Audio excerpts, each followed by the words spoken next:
കണ്ണുകുത്തി പൊട്ടിക്കരുത് സഹിച്ചവളാ. ഇപ്പൊ നിസാര മൂക്ക് മുറിക്കുന്ന മോങ്ങണ്ട മോങ്ങണ്ട മോങ്ങണ്ട മോങ്ങണ്ട മോങ്ങണ്ട. വല്യമ്പരാനോട് കാര്യം പറഞ്ഞ് കാര്യം പിടിച്ചാലേ വല്യമ്പരാൻ നിന്റെ മൂക്ക് ഒഴിവാക്കി തരും. മുടി മാത്രം മുറിക്കും. മുടി മുറിച്ചാലും വേദനിക്കൂ.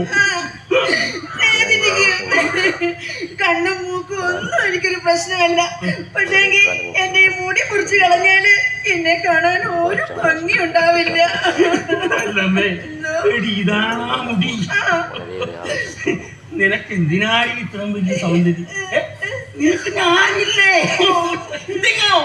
നിന്റെ കുഞ്ഞിലോട്ടില്ലേ? നിന്റെ മുടി മൂക്കും എല്ലാം പോയാൽ നിന്റെ മറ്റ് ഭാഗങ്ങൾക്കൊന്നും ഒരു കുഴപ്പം വരണ എന്റെ അമ്മത്തെ വരാൻ നേരോട്ട് പോലെ പോലെ പോലെ